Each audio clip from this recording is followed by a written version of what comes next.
Stop trading your time for money. You only have so many hours in a day. Why would you limit yourself and the amount of money you can make by the amount of hours we all have in a day, the limited number of hours that we have in a day?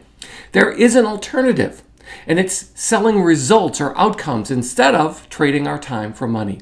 So let's take a look at it together. Tap the like button and let's get into it. Hi, I'm James Callahan, and this is the Do-Over Show. And if you're in the midst of a do-over like I've been through a couple times, then you realize that time is not on your side. It's the one thing we don't have a surplus of. In fact, we feel like we've fallen behind. So why would we, in the midst of a do-over especially, why would we trade our time for money and expect to get ahead? 2080, that's the number. That's the magic number to keep in mind when you think about how many hours you're trading for money. Now, 2080 is the number of hours we work each year if we work 40-hour work weeks for 52 weeks of the year. Now, if we make, say, $24 an hour, and we work 40 hours a week for 52 weeks a year, never take a day off, never sick time, no vacation, 2,080 hours times 24 gets us to close to $50,000 a year. And that's right around the national average for someone in your situation, someone in the midst of a do-over. We credit Benjamin Franklin with the saying, time is money. And that's where we equate time to a commodity. Time, money, commodity. Yes, that's when we look at simple, basic things and we say, how much time will it take? And that's how much money it will cost me or earn me. Now, a Warwick University study of English time per minute averaged that the average English person earns about, or can calculate about 15 cents per minute. Now, that's 1,440 minutes in a 24-hour day. Even though I'm not a mathematician, I can use a calculator. And that means that for simple tasks like, brushing your teeth. Let's say you brush your teeth for 2 minutes because you listen to your dentist. 4 out of 5 dentists recommend it. And you brush your teeth 3 times a day because you are really listening to your dentist. That means you're spending about, you're earning about, you're calculating about 90 cents to brush your teeth every single day. Now, 90 cents, that's nothing. Let's look at, how about 8 hours of sleep? Oh, that would be nice, right? 8 hours of sleep will cost you $72. Oof. 8 hours? What about playing for a half hour with your kid? Just sitting on the ground, doing the old parent thing, interacting, reading, building blocks, doing whatever, Candy Crush, doesn't matter. Just a half hour is $4.50. You see, when we live by the time equals money commoditization of our time, we start to evaluate even simple, loving, wonderful things that we want to do or have to do. We start to evaluate it by how much money is involved. That's not a way to live. Now, some of us can reverse this time-money commoditization to our benefit, and that is that it keeps us from overspending or spending on things that we're like, well, do I really want to spend that much money on something? A $20 belt. You make $20 an hour. That belt is going to cost you 1 hour of work just to pay for the belt. And you can do that for the sandwich you eat at lunch or the latte you get in the middle of the afternoon so that you can finish work awake. Yes, you can put a time, money, commoditization on any activity. Use it to your advantage or to your disadvantage. But here's the thing. Study after study shows that when we live by the time equals money commoditization of life, we're really living with a zero-sum view of life where time is a limited resource. We only get so much of it. That's true for everybody. That's why we can't be in 2 places at once. Maybe that's why we try to multitask. But we realize that we only have so much. And because we only have so much and we're trading it for money, we realize that there is a cap or a limit on how much money we can make. And that's the problem. That also ruins a quality of life. The quality of life that you want, that we should all want to enjoy.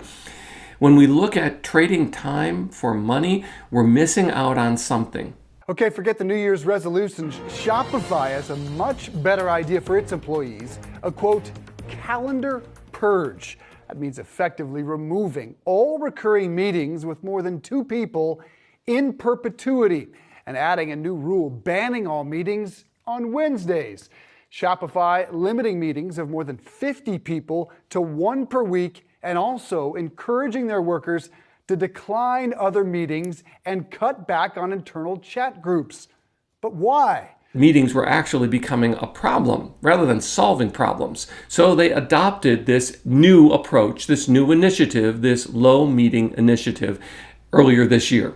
So what were the outcomes? But one company has a solution that can save both time and money. That is e-commerce giant Shopify, rolling out a tool on their employees' calendar app. Get this. It calculates the cost of any meeting with 3 or more people. And take a look at this. According to Shopify's tool, just a single 30-minute meeting with several employees could cost the company anywhere from $700 to $1,600. Add an executive to that meeting, and the price tag could shoot up to more than $2,000, and that's before sandwiches. Shopify estimates the tool has freed up more than 322,000 hours of employee time and lost productivity. Now, putting a price calculator on wages spent just to conduct meetings gives businesses the visibility of something, the one thing they can control. A business cannot control raw costs. It cannot control logistics, but it can control labor. That's why when the first thing that needs to be cut back, besides new development or projects, when a company is going to struggle or see a recession coming, is they start layoffs. But did you know that controlling labor costs, our labor costs, your labor costs, is also the one thing that you can control? Just like your business, you control your labor costs. Here's how. Let's stick with the meeting example. Some of you, you know who you are, you look at your calendar, and if it's blank, you feel bad and unimportant. But if it's filled with colorful tabs and numerous meetings and every minute of every day is scheduled out, you feel important. And with a new reveal feature that some companies allow meeting and calendar schedulers to include, you can check what other people are doing. Let's say you want to have a meeting with a director, or you want to meet with somebody on your team, and you can show their schedule and what they've got planned, and you know you do it. We look at that and we say, ooh, that person's busy, therefore that person's important. And if you do feel that way, it's because you live by the time equals money commoditization of our lives. You look at a busy schedule and we confuse being busy with being important, being busy with making more money. And it rarely, as in never, equates to more money just because we're busier or our calendars are filled up. So the easiest way to avoid the time equals money commoditization of our time and trading our time for money, the limited amount of time that we have, the easiest way, according to workforce professionals, is simple, and that is work for a salary rather than by the hour. In study after study, those who are paid a salary for the same work that other people are paid by the hour to do accomplish more. They tend to work the same amount of hours. I know you don't think so, but they do, according to this series of studies. And they get more done, and they have more time of their own to do more. Yes, they're happier, they have a higher quality of life score, and they do more things like volunteer and have hobbies. Remember what hobbies are? Remember what it used to be like when you would just do something you wanted to do and not worry about how much it costs you? So the easiest way to move away from the commoditization of your time is to ask to be moved to a salary and to show the benefits that you actually accomplish more, because you're no longer trading your time for money. You're being paid for results. That is, being paid for outcomes means that we need to be clear about what the outcome is, because we need to know how we're being measured and how success will be measured. That's important. But the other thing to realize is that it doesn't matter how long it takes or how little time it takes if we reach that outcome. Now, think of it this way. When you started in your career, it took you longer, you were inexperienced, you didn't do things as fast, you didn't have the capacity or the skill set or the real world experience you do today. If you're paid for an outcome, you can probably do the same job you would have done 20 years ago in a lot less time with a lot more success. That's what you want to be paid for. You want to be paid for your time, your experience, your skill set, and the capacity that you have built, the ability to do things in less time than it used to take you. And here's where a famous story about, let's just use a plumber as an example, becomes a fantastic way of illustrating the difference between being paid by the hour and being paid by the result. Okay, so you have a plumbing problem, so you call a plumber. And the plumber agrees that they work for an hour and they'll try to fix your problem. Well, they work for a couple hours and they almost get the problem solved. Not quite. The plumber turns to you and says, that's the best I can do. It's not quite there, but that'll be $500. The second plumber you call, because you still got the problem, says, like the first plumber, I'll work for an hourly wage. Plumbers are expensive. And so the plumber works and works and works and for several hours and still cannot get the thing quite fixed. Turns to you, says, I did the best I can. That'll be $500. You still got the problem. You call a third plumber. The third plumber says, you know what? I don't charge by the hour. I charge by results or outcomes. I'll fix your problem for $500. You think, I've already paid $1,000 and I don't have my problem fixed, so heck yes, I'm going to sign up for this one. Plumber comes out, looks at the problem, makes a small adjustment. Problem's fixed.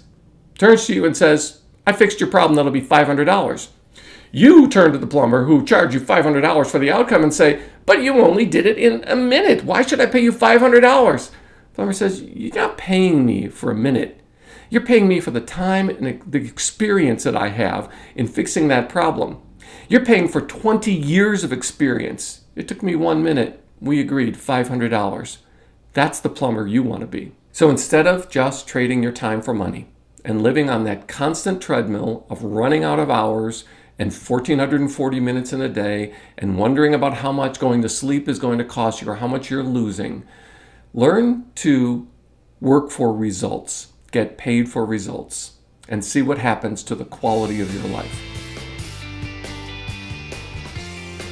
Hey, and thanks for being part of the Do-Over Show. Please, could you tap the like button? Because that really helps. And while you're down there, how about you subscribe and ring the notifications bell so you don't miss the next episode. I'm so glad you found me, and I found you. Thanks.